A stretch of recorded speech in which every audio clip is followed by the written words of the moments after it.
যারা সেদিন সে হত্যাযজ্ঞে সহযোগিতা করেছে তারা এখন গলা ফুলিয়ে কথা বলে। ইতিহাস কেউ বিকৃত করতে পারবে না। আজকে 26শে মার্চের অনুষ্ঠান, এটা আলোচনা। আজকে আরেকটি কালো দিন, কালো রাত্রি, যে কথাটা যেন আমরা কখনোই ভুলে না যাই।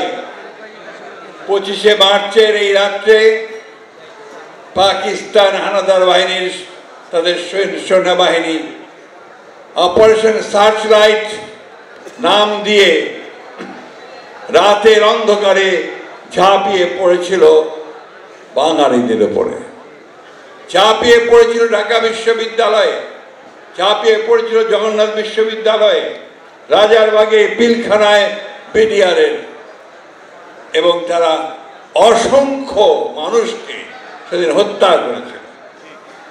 এই কথাটা যেন আমরা কখনো ভুলে না যাই। সেই কালো রাত্রির কথা আমাদেরকে প্রত্যেককে মনে রাখতে হবে, যে পাকিস্তান সেনাবাহিনী সেই যে হত্যাযজ্ঞ করেছিল তার জন্য আজ পর্যন্ত কিন্তু ক্ষমা চায় নাই।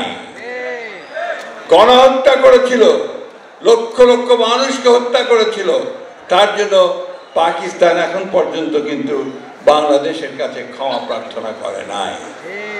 বন্ধুগণ, এই কথাগুলো কেন বলছি? কারণ এখন পরিবেশ তৈরি হয়েছে, কিছু কিছু মানুষ, কিছু কিছু দল, কিছু কিছু গোষ্ঠী একটা বোঝানোর চেষ্টা করছেন যে 71 কোনো ঘটনাই ছিল না, এবং মুক্তিযুদ্ধের যে আন্দোলন, মুক্তিযুদ্ধের যে যুদ্ধ, লক্ষ লক্ষ মানুষের যে আত্মত্যাগ, 9 মাস, দীর্ঘ 9 মাস ধরে বাড়ি ঘর ছেড়ে কোটি কোটি মানুষ যে ভারতে আশ্রয় নিয়েছিল। উৎসবের খুশি হবে নগদে বেশি, কারণ ঘন্টায় ঘন্টায় আছে গিফট জেতার সুযোগ।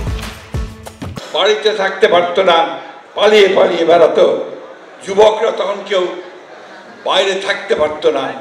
সেই অবস্থা যেন আমরা ভুলে যাচ্ছি, ভুলে যাওয়ার চেষ্টা করা হচ্ছে। বন্ধুগণ, যারা সেদিন সহযোগিতা করেছে, যারা সেদিন সে হত্যাযজ্ঞে সহযোগিতা করেছে, তারা এখন গলা ফুলিয়ে কথা বলে। আমি কারো নাম বলতে চাই না, বলতেও চাই না, তিক্ততাও সৃষ্টি করতে চাই না। ইতিহাস ইতিহাসই, ইতিহাস কেউ বিকৃত করতে পারবে না। বন্ধুগণ, সেই জন্যই আজকের এই রাত্রিটি আমাদের কাছে অত্যন্ত কলঙ্কময় রাত্রি, দুঃখের রাত্রি। আমাদের বহু জ্ঞানী গুণী মানুষকে সেদিন ঢাকা বিশ্ববিদ্যালয়ে হত্যা করা হয়েছে, জগন্নাথ বিশ্ববিদ্যালয়ে হত্যা করা হয়েছে, পিলখানায় হত্যা করা হয়েছে, রাজারবাগে হত্যা করা হয়েছে। আর তারপরে এই রাতেই আমাদের সেই বীর নেতা, যাকে বলা হয়েছিল আওয়ামী লীগের পক্ষ থেকে অখ্যাত মেজর, সেই দিন তিনি সেই কালুরঘাট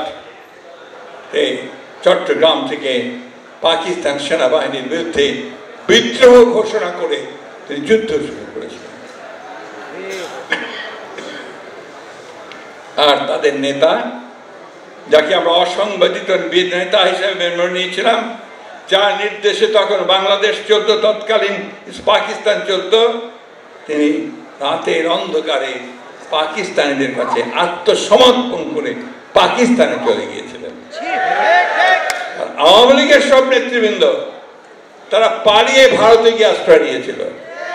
আর আমাদের লক্ষ কোটি মানুষকে অরক্ষিত রেখে কোন দিক নির্দেশনা না দিয়ে সেদিন তারা পালিয়ে গিয়েছিল।